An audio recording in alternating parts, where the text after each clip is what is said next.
When we do prayers, when we do aspirational prayers, whatever it says in the prayer, it would be very good if we had laid the actual offerings down.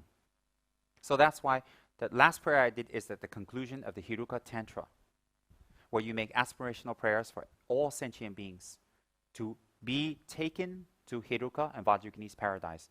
Hiruka, Vajragini, and Yamataka's paradise is called Kechara paradise, or Kechara. In Sanskrit, you call it Kechara or Kiajra. In Tibetan, you call it Dapo Kachu or Kachu. Kachu is same. Kachu Shing means Kechara paradise. Shing is paradise. Kachu is Kechara. So you can call it Kechara or Kiajra. There's another spelling, Keajra, Kiajra. Kiajra. I've seen that in Dharma text. That represents Hiruka Vajragini's paradise. This paradise is a place made from their attainments. A place you can go to. A place that's here and a place that's not here.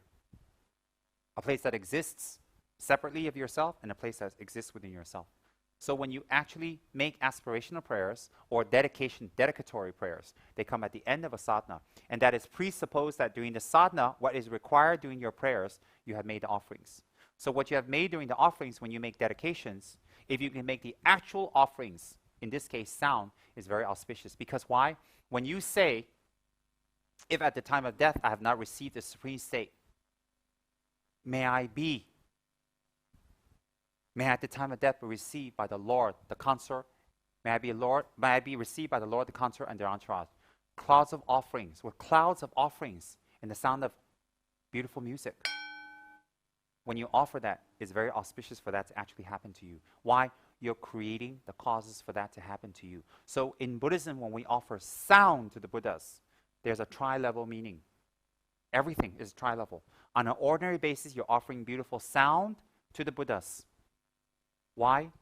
Offering beautiful sound creates the karma for us to have beautiful speech, eloquent speech, speech that moves, speech that turns, speech that changes, speech that transforms other people's minds. So when we offer beautiful sound,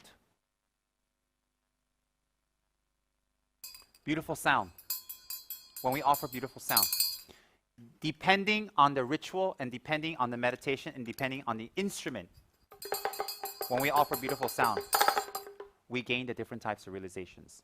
On a very short note, the bell represents emptiness, the sound of emptiness. Very simply, without going into very big details, the sound comes from nowhere and goes nowhere, like emptiness, yet it exists. The Damaru, when you open the sounds, it's a tantric instrument. It's not to be seen by the uninitiated. So when you even see a Damaru used by a Lama, most likely the Lama is in the meditation of a Yidam. He is in the form of his Yidam. And when he turns the Damaru, he is actually blessing you with the sound of the Yidam's realization. Simultaneously, he is making offerings to the Yidams. And on a third level, he is not himself. He is the Yidam. The sound of Damaru is two faces, one reality. That all things are not non-dual. All things are singular. 1, 2, it's offering the sound of great bliss, which is achieved at enlightenment, and the sound of the realization of emptiness. So when a Lama offers a Damaru, when a Lama is offering Damaru, it's like Hiruka holding a Damaru or Yamataka holding a Damaru. And when he reverberates the sound, what he's doing is he's blessing you with the sound of their realization. At the same time, he's offering this realization up to the Yidam so that you may gain it simultaneously. And then the Damaru being beautifully encased in silver and have beautiful tassels is an offering to that realization. So what it is a realization of that deity in the form of a sound. And then you decorate it with beautiful, precious objects, and you keep it well. And it's offered up. Why? You're offering to the sound of enlightenment. Does everybody understand that? So it's very profound. So any type of instruments within Tibetan form of Buddhism is to bring you to an altered state. By offering that altered state to the enlightened being, by realizing that this sound represents an altered state, and at the same time, because this altered state is enlightenment, that sound will clear away obstacles within the room. So when we have a singing bowl, it is just a singing bowl. But when a person who has realization plays the singing bowl, he blesses you by offering the realization to the Buddhas and planting the seeds of that realization within your mind. So a singing bowl is an offering of the realization represented by sound to the three jewels. And at the same time, damarus and bells, real damarus and real bells will have mantras inside of them. So when you reverberate the sound, what you're doing is you're blessing, you're making offerings of enlightenment to the Buddhas. And at the same time, you are reverberating the blessings of the sounds of the Buddha to the audience and to the environment. So inside these will usually have the mantra Om, Ah, Hum. Om represents the Buddha's holy body, the purification of your body to be the purified body of a Buddha. Ah represents the purified speech of a Buddha and to purify the speech that you have. The negative speech that you have that brings you unhappiness is purified. Ah. Then Hong represents from speech and mind arises from, from speech and body arises from mind, the purification of the mind. So the purified Buddha mind is represented by the syllable Hong. The purified Buddha body is Om, speech is Ah, mind is Hong. So Om, Ah, Hong is the three syllables of the Sanskrit language combined. The 50 words of the Sanskrit language.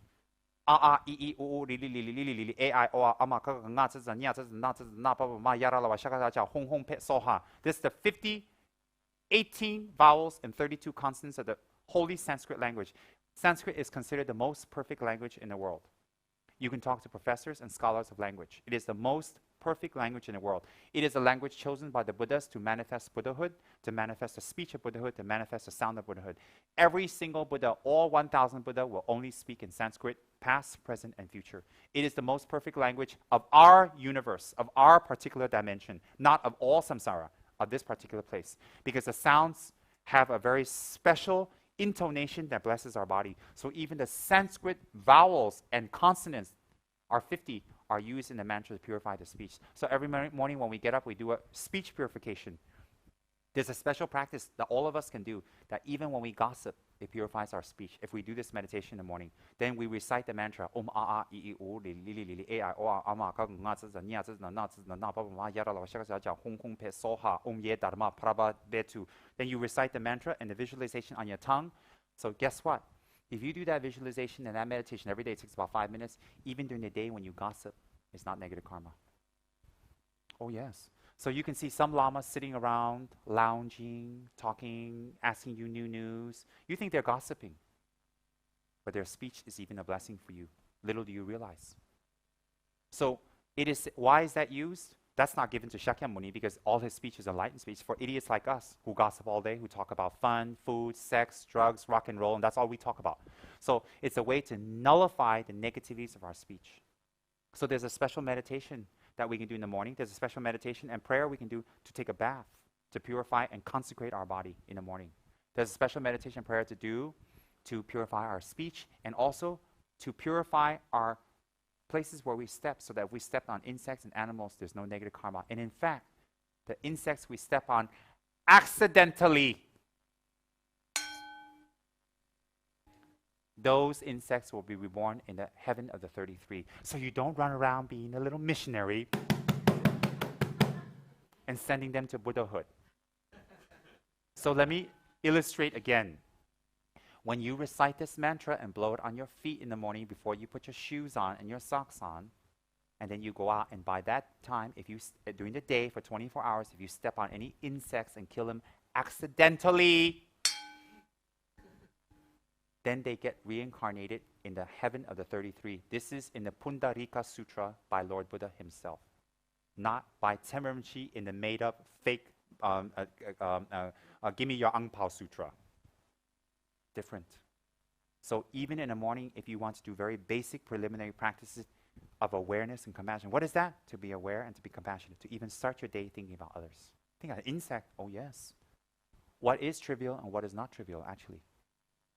What is trivial and what is not trivial? There's no triviality in the mind of an enlightened being. So therefore, even when you get up in the morning, you can do a mantra and a prayer to blow on your feet. And then, when you walk that day for 24 hours until the next day, all that you kill by accident is reincarnated in a better place by the power of that Pundarika mantra. And then there's a special mantra to blow on the minute you get up on your rosary, that whatever mantras you do, the power of the mantra is increased by 100,000. Then at the same time, there's a special thing you can do, a prayer you can do in the morning to bless your speech. That whatever you speak for the 24 hours, although it may be gossip and sex and drugs and rock and roll, it doesn't equate to that negative karma. It's nullified. Imagine that. Oh yes. Why? It's for people like us who can't control ourselves right now. Isn't the Buddha compassionate? And at the same time, there's a special washing meditation we can do. Very simple that we do while we're taking a bath to purify our body, to protect our body that day, and to clean it of negative, evil influences and to bless it ourselves. So you don't have to have Rinpoche there with a silver vase washing you in the morning and then hoping he doesn't see your cellulite body. And then you know he'll joke about it if he sees any cellulite. You can do it yourself. And it'll bless and purify your body. And then it purifies the negativities of your body that you will do for the next 24 hours. Incredible. These are very simple practices in sutra that Lord Buddha has taught all of us. Very, very powerful if we want to engage in those.